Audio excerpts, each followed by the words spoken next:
I was kind of surprised to hear this of all of the successes that we've seen from the Baltimore Ravens.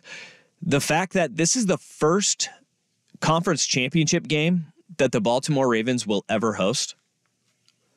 They've never hosted a conference championship game. I think I saw it was the first time Baltimore has hosted one since like 1971. 1970 season. So it would have been in 71, January of 71. Mm-hmm. The Baltimore Colts hosted the conference championship game, but they have not, as the Ravens organization, which think of the stability and think of just how damn good this team is, right?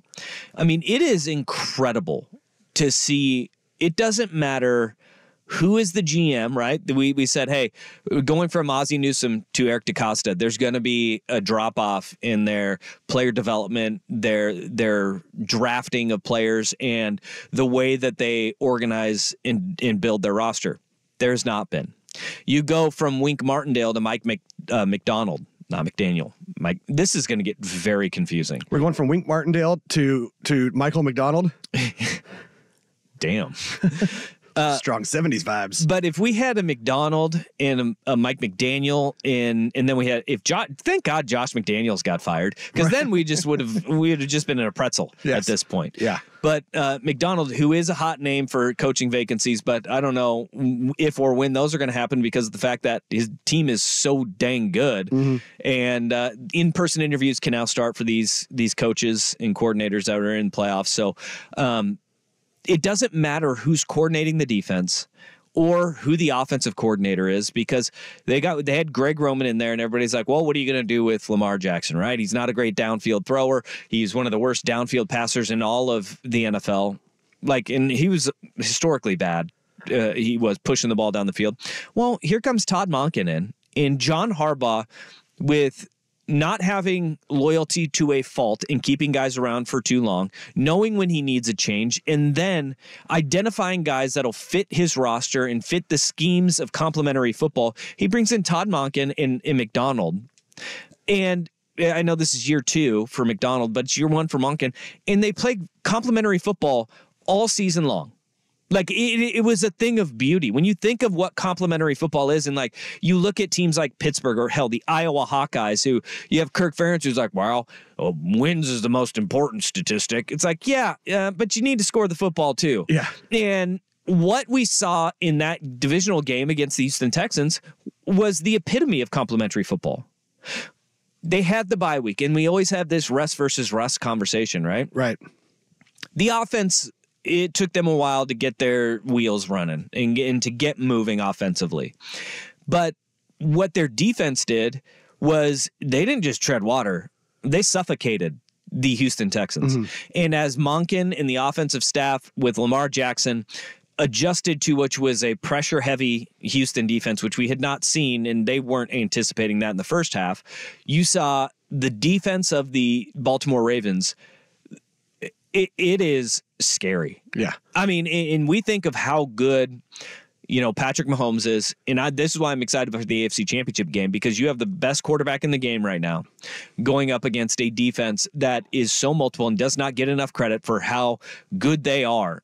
And they absolutely punished the Houston Texans. Houston could not establish a run early. And what is crazy about it, they got better as the game went on. The defense got better after they were basically treading water for their offense to find, all right, okay, catch some rhythm, guys. Let's go. They hold Houston to no offensive touchdowns in the game. Only 2 times did that happen all season long. Yeah. Week 1 in the regular season when the Baltimore Ravens did it to him, and then the divisional round of the playoffs where their offense was humming. They had answers for everything. Bobby Slowick did an incredible job getting this team to be the AFC South champions, and then against a really damn good defense, number 1 defense in the NFL, and the Cleveland Browns in the wild card round, they picked them apart. And what did Baltimore's defense do? They said, not so fast, my friend. Yeah. They pulled the Dikembe Mutombo. They wagged the finger in their face, and you're sitting there and you're going at the break. They'd given up 110 yards in the first half. Total. Man. In the second half, they were even better.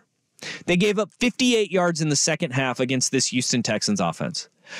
That is complete and utter domination. And then you add on top of that, Lamar Jackson. We talked about this on Friday, that Lamar Jackson has not been running as much as he used to because he hasn't needed to, and he has been staying in the pocket. And what happened to the Houston Texans defense as they were trying to charge upfield and get outside because you have to set the edges so Lamar Jackson does not escape. Lamar Jackson said, fine, I'll just keep my eyes downfield, step up in the pocket, and then boom. Takes off up the gut. Yes. And his legs were a killer for Houston. This added layer to the Baltimore Ravens offense of Lamar Jackson, not just killing you when he decides to freelance and circle the defense and get outside and then either push the ball down the field or tuck it and run. Now you have to worry about our defensive ends can no longer just pin their ears back and set that edge on the outside. You've got to worry about him on the inside. Yeah. And that's going to open up the passing game even more across the middle. And Lamar Jackson will either kill you with his legs or he's going to pick you apart. The Baltimore Ravens they played the absolute best in the divisional round. They've been playing the best damn football for quite some time in the NFL. Yeah. Well, and it was funny when you said the best quarterback in the NFL right now. I thought you were talking about Patrick Mahomes, but it sounds like you were talking about Lamar Jackson. No, it is Patrick Mahomes, but Lamar's the best player in the league right now, man. Yeah. So you got best quarterback in the league versus who might very well be the league MVP. Yeah, he is going to be the league MVP. Yeah. Right? I don't know how you don't. No. I mean, the way that Baltimore attacked Houston, like it was, you saw that week off, it got them right, healthy. And then, oh, by the way, Mark Andrews is going to be playing next week. Yikes. So on Sunday, Mark Andrews is going to be back. Added layer. They didn't see the need to push him, and they didn't. Lamar Jackson was that damn dude.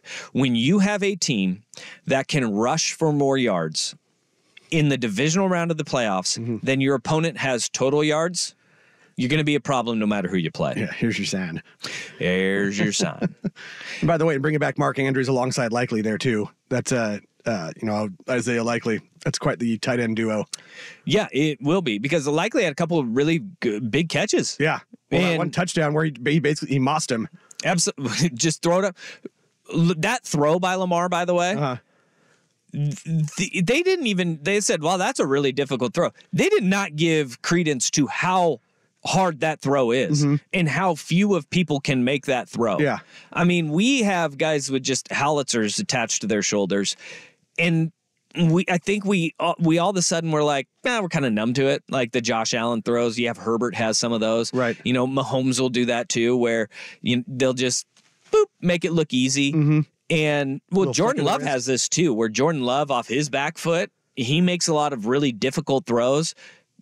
Bit him in the butt down the stretch of the game against the San Francisco 49ers. Yep. But when you see a throw like what Jordan Love had when he pulls his Brett Favre and he rolls to the right and he throws it back across his body, and you're like, oh, so that's what a ball that floats a little bit looks like. It looks like an interception going the other way. What Lamar Jackson did on that throw is he's moving to the right and he just goes, whoop, on a line. Yeah. And then Likely makes that throw. It was like, oh, Likely mossed him. The throw was incredible because that's the only place that Likely could have got it too. Exactly, yeah. Because the defender was in good position. Lamar made a few of those throws, and his numbers weren't eye-popping throwing the football. No. But you don't need to be when you're running the ball as effectively as they were and playing within the context of the game. Yeah.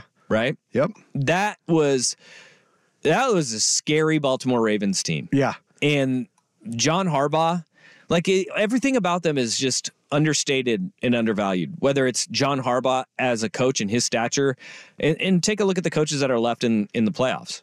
You have Andy Reid, John Harbaugh, Kyle Shanahan, and then the kneecap biting son of a bitch, Dan Campbell, who is, he's a god. Yes. He's a hero in Detroit. Absolutely. He took the Detroit Lions and he's got them in the conference championship game.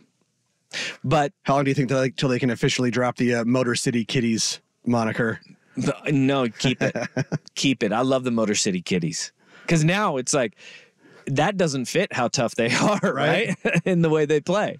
But everything is understated about this Baltimore team where you look at it from their head coach to their MVP who's already won an MVP, by the way, Lamar Jackson. Yeah. And whether people wanted to knock his first MVP and say he didn't deserve it, he won it, and he's going to win this one, and there will be nobody that can have that conversation of, oh, yeah, somebody was better. No, he's proven it for 17 weeks in the regular season, and now he's got one playoff game where he damn earned that, right? Kansas City's going to give him his troubles, and this is not like anointing the Baltimore Ravens the AFC champions yet, right? Because they are going up against a team that is the defending Super Bowl champion, whose defense is vastly improved, and they got the best quarterback in the game in Patrick Mahomes. But when you look at what Baltimore did in the second half, touchdown, touchdown, touchdown, field goal. Those were their offensive possessions. Yeah.